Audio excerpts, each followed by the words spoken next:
Yesterday courier private limited. Domestic international cargo உங்கள் இல்லம் தேடி வந்து கொரியர் புக்கிங் டெலிவரி செய்து தரப்படும். வணக்கம்.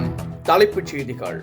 இனக்கலவரத்தால் பாதிக்கப்பட்ட மணிப்பூரை இரண்டாக பிரிக்க வேண்டும் என்ற கோரிக்கையை முன்வைத்த மாநில எம்எல்ஏக்கள். விரைவில் நல்ல செய்தி வரும் என பிரதமர் மோடி உறுதி. மகளிர் உரிமை தொகை குறித்த ஆய்வுகளை விரைந்து முடிக்க அதிகாரிகளுக்கு முதலமைச்சர் மு.க. ஸ்டாலின் உத்தரவு. விரைவில் பட்டியல் வெளியாகும் என மகளிர் எதிர்பார்ப்பு. சென்னையில் இளையராஜாவிற்கு முதலமைச்சர் மு.க. ஸ்டாலின் தலைமையில் நடைபெற்ற பிரம்மாண்ட பாராட்டு விழா.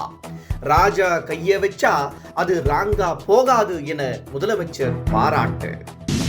பெரம்பலூரில் ஏற்பாடு செய்யப்பட்டிருந்த நடிகர் விஜயின் பரப்புரை ரத்து. பேச வேண்டிய இடத்திற்கு செல்ல மிகவும் தாமதமானதால் சென்னை திரும்பினார். அண்ணன் தங்கை போன்றவர்களுக்கு தமிழக அரசின் திட்டம் வீடுகள் தோறும் சென்றடைகிறது. மகளிர் உரிமை தொகை, புதுமை பெண் திட்டம், காலை உணவு உள்ளிட்ட திட்டங்களை சுட்டிக்காட்டி நடிகர் விஜய்க்கு அமைச்சர் அன்பில் மகேஷ் பொய்யாமொழி பதிலடி. இனி விரிவான செய்திகள். மணிப்பூருக்கு விரைவில் நல்ல செய்தி வரும் என பிரதமர் மோடி தெரிவித்துள்ளார். இனக்கலவரத்தால் பாதிக்கப்பட்ட மணிப்பூருக்கு 2 ஆண்டுகள் கழித்து பிரதமர் நரேந்திர மோடி சென்றார். அங்கு 1200 கோடி ரூபாய் மதிப்பிலான திட்டங்களை தொடங்கி வைத்து புதிய திட்டங்களுக்கும் அடிக்கல் நாட்டினார். மணிப்பூரை பிரித்து குக்கி இன மக்களுக்கு சட்டப்பேரவையுடன் கூடிய தனி யூனியன் பிரதேசத்தை உருவாக்க கோரி பிரதமரிடம் 7 பாஜக எம்எல்ஏக்கள் உள்ளிட்ட 10 எம்எல்ஏக்கள் மனுக்கள் அளித்தனர். மனுவை பெற்றுக்கொண்ட மோடி விரைவில் நல்ல செய்தி வரும் என உறுதியளித்தார். மகளிர் உரிமை தொகை குறித்து அதிகாரிகளுக்கு சில முக்கிய உத்தரவுகளை முதலமைச்சர் மு.க. ஸ்டாலின் பிறப்பித்துள்ளார். மகளிர் உரிமை தொடர்பான கள ஆய்வுகளை விரைவில் முடிக்க வேண்டும் என அவர் அறிவுறுத்தியுள்ளார். இதனிடையே உங்களுடன் ஸ்டாலின் திட்டத்தில் மகளிர் உரிமை தொகைக்காக பெறப்பட்ட விண்ணப்பங்கள் தொடர்பாக விரைவில் பட்டியல் வெளியிடப்படும் என தகவல் வெளியாகியுள்ளது. இசைஞானி இளையராஜாவிற்கு சென்னையில் பிரம்மாண்ட பாராட்டு விழா நடைபெற்றது. முதலமைச்சர் மு.க. ஸ்டாலின் தலைமையில் தமிழக அரசு சார்பில் நடைபெற்ற இந்த பாராட்டு விழாவில் நடிகர்கள் ரஜினிகாந்த், கமலஹாசன் மற்றும் முன்னணி திரை நட்சத்திரங்கள், திரை பிரபலங்கள் மற்றும் ஏராளமான ரசிகர்கள் கலந்து கொண்டனர். இளையராஜாவை பாராட்டி பேசிய முதலமைச்சர் மு.க. ஸ்டாலின் அவர் சங்கத்தமிழ் பாடல்களை தொகுத்து ஆல்பமாக வெளியிட வேண்டும் என கேட்டுக்கொண்டார். ராஜா கைய வச்சா அது ராங்கா போகாது எனவும் முதலமைச்சர் பாராட்டினார். இளையராஜாவிற்கு இசை ரத்தத்தில் ஊறி உள்ளது என நடிகர் ரஜினிகாந்த் புகழாரம் சூட்டியுள்ளார். தன் கண்ணில் பார்த்த அதிசய மாமனிதர் இளையராஜா என்றும் அவர் புகழாரம் சூட்டியுள்ளார். இளையராஜாவின் நாடி நரம்பு ரத்தத்தில் இசை ஊறியுள்ளதாகவும் பல சோகங்களை வாழ்வில் கண்ட இளையராஜா எஸ்பிபி மறைவிற்கு சிந்திய கண்ணீரை யாரும் சிந்தவில்லை என்றும் ரஜினிகாந்த் உருக்கமாக கூறினார். இசை உலக சரித்திரத்திலேயே இசையமைப்பாளருக்கு பாராட்டு விழா நடத்தியது தமிழக அரசுதான் என இசைஞானி இளையராஜா பெருமிதம் தெரிவித்துள்ளார். சிம்பொனி இசையமைக்க செல்லும் முன்பே முதலமைச்சர் நேரில் வாழ்த்தியதாக கூறிய அவர் இப்படி ஒரு பாராட்டு விழா நடத்தியதை தம்மால் நம்ப முடியவில்லை என்றும் மகிழ்ச்சி பட தெரிவித்துள்ளார்.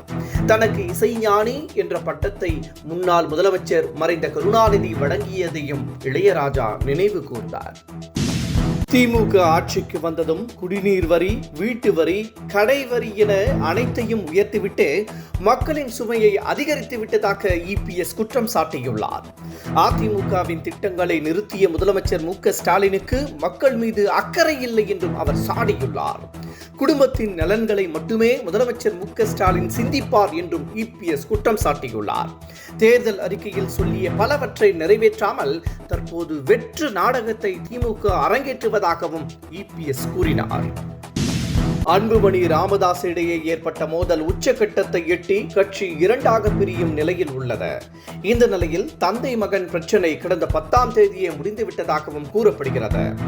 இதனிடையே ராமதாஸ் அளித்த பேட்டியில் தீயவை கீழே போகும், நல்லவை மேலே போகும் என கூறியுள்ளார்.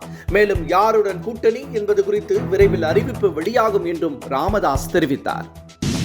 பெரம்பலூரில் நடிகர் விஜயின் பரப்புரை ரத்து செய்யப்பட்டது. திருச்சியில் நேற்று பரப்புரையை நடிகர் விஜய் தொடங்கினார். இதில் ஆயிரக்கணக்கான தாவேகாவினர் கலந்து கொண்டனர். இதனால் நடிகர் விஜயால் உரிய நேரத்திற்கு பேச வேண்டிய இடங்களுக்கு செல்ல முடியவில்லை. இந்த நிலையில் மிகவும் தாமதமானதால் பெரம்பலூர் கூட்டம் ரத்து செய்யப்பட்டு அவர் சென்னை திரும்பினார்.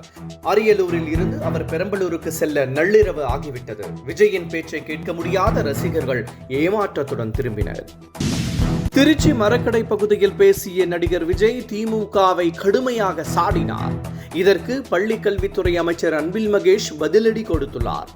அண்ணன் தங்கை போன்றவர்களுக்கு தமிழக அரசின் நலத்திட்டம் சென்றடைந்துள்ளதாகவும் குறிப்பிட்டுள்ள அவர், மகளிர் உரிமை தொகை, பெண் திட்டம், காலை உணவு திட்டம் போன்ற திட்டங்களை அவர் சுட்டிக்காட்டினார். தமிழகத்தில் பரவலாக மழை பெய்து வருகிறது. சென்னை மற்றும் சுற்றுப்புறங்களில் நேற்றிரவு கனமழை பெய்தது. அதிகபட்சமாக பாரிமுனையில் 9 சென்டிமீட்டர் மழை பதிவானது. இந்த நிலையில் வங்கக்கடலில் உருவாகியுள்ள காற்றழுத்த சுழற்சி காரணமாக 19ஆம் தேதி வரை கனமழை பெய்யக்கூடும் என சென்னை வானிலை ஆய்வு மையம் தெரிவித்துள்ளது. Yesterday courier private limited domestic international cargo உங்கள் இல்லம் தேடி வந்து கொரியர் புக்கிங் டெலிவரி செய்து தரப்படும். என்றும் உங்களுடன் மை இந்தியா. முக்கிய செய்திகளை உடனுக்குடன் தெரிந்து கொள்ள சப்ஸ்கிரைப் பண்ணுங்க, பெல் பட்டனை பிரஸ் பண்ணுங்க. என்றும் உங்களுடன் மை இந்தியா.